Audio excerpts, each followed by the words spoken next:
Assalamualaikum warahmatullahi wabarakatuh. Perkenalkan, nama saya Andra Rizky Adi Muhammad Putra, NIM 2008706, Mapel pengantar belajar motorik.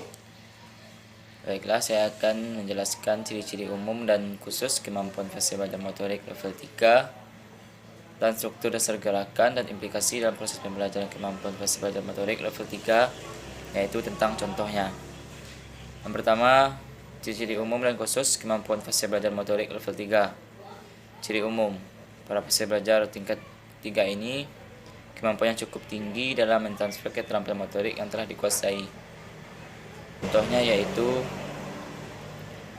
pada artikel di atas, di mana para pemain yang telah mampu menguasai keterampilan motoriknya dengan baik, mau itu dalam mengambil keputusan yang cepat atau ingin merubahnya. Misalnya dalam penguasaan bola, para gelandang depan dan luar menempuh jarak sprint total 10 kali lipat lebih jauh dari para bek tengah. Tetapi walaupun begitu, terlebih khusus lagi para bek tengah yang memiliki keterampilan juga seperti melakukan opera sukses di 76,7% dan ke depan dengan 69,7%. Dengan adanya kecepatan dan keterampilan dimiliki, sehingga dapat melakukan serangan balik dengan cepat dan mematikan, dan bisa juga untuk bertahan, yang mana gunanya untuk menghentikan lawan. Operan yang maksimal yang dilakukan oleh bek tengah ke gelandang atau langsung ke penyerang dapat memperlancar ruang untuk menciptakan kesempatan gol yang dilakukannya. Dengan demikian, pemain sepak bola elit yang memiliki kemampuan untuk mengulangi tindakan intensitas tinggi saat kehilangan sejumlah kepemilikan bola dapat dimaksimalkan dengan baik dengan tindakan teknis yang cepat selama pertandingan. Yang kedua yaitu ciri khusus. Ciri khusus yang pertamanya yaitu terbentuknya kemampuan automisasi. Kemampuan automisasi ini merupakan tingkat kemampuan yang tinggi dalam penguasaan keterampilan motorik olahraga. Terbentuknya kemampuan automisasi ini hanya mungkin bila individu yang bersangkutan benar-benar telah menjiwai dan memiliki bermacam-macam bentuk gerakan dalam suatu cabang olahraga tertentu. Contohnya yaitu di dalam bela diri taekwondo ketika sparring ataupun di dalam pertandingan, yang mana mereka saling melakukan gerakan pukulan atau tendangan yang bermacam-macam teknik yang dikeluarkan agar bisa mendapatkan poin yang sesuai dengan target yang dikenakan. Yang kedua ada bayangan dan konstruksi bayangan gerakan. Contohnya yaitu ketika pemain atau atlet yang sepak bola atau basketnya melakukan syuting tetapi dihadang oleh lawan dan melakukan gerakan teknik menipu dan mengoper kepada temannya yang kosong, yang kemungkinan ada celah untuk melakukan syuting. Yang ketiga, irama gerakan. Bentuk kerjasama yang diperlihatkan dalam pelaksanaan gerakan pada fase tingkat ketiga ini terlihat semakin mulus dan lancar, sehingga gerakan-gerakan yang dilakukan cukup efisien dan efektif, baik itu pemakaian ruangan maupun waktu dan tenaga. Contohnya pada saat senam atau dance yang diiringi oleh musik yang memperlihatkan pelaksanaannya dengan baik dan dalam pemakaian waktu, ruang, dan tenaga cukup efektif dan efisien. Yang keempat ada kecepatan gerakan, yang mana individu yang pada fase belajar tingkat ketiga ini mampu melakukan gerakan-gerakan yang dituntut dengan cepat. Bahkan situasi dan kondisi memaksa dia mampu melakukan perubahan-perubahan bentuk gerakan dengan cepat.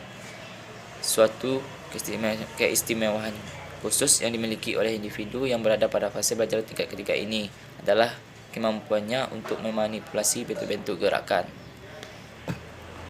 Contohnya yaitu para atlet panjat tebing, mereka harus mempunyai kekuatan otot tangan dan tungkai serta mempunyai kecepatan terhadap reaksi tangan dan kakinya agar dapat bisa berhadapan sekaligus mengalahkan lawan tandingnya.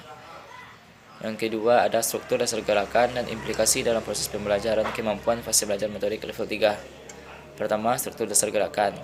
Struktur dasar gerakan ini memiliki 3 fase atau tahap, yaitu fase awalan, utama, dan akhir. Nah, yang fase ini untuk menstabilkan kemampuan koordinasi halus yang telah dikuasai. Contohnya, menstabilkan kemampuan berlari pada saat berlari 10K agar untuk menyeimbangkan keterampilan dan kemampuan motorik yang telah dikuasai. Sebab di dalam lari 10K ini yang diminta hanya ketahanan, bukan kecepatan, jadi harus menyinkronkan dengan situasi dan kondisi yang dihadapi. Yang kedua ada implikasi dalam proses pembelajaran kemampuan fase belajar motorik level 3. Yang pertama ada penekanan latihan.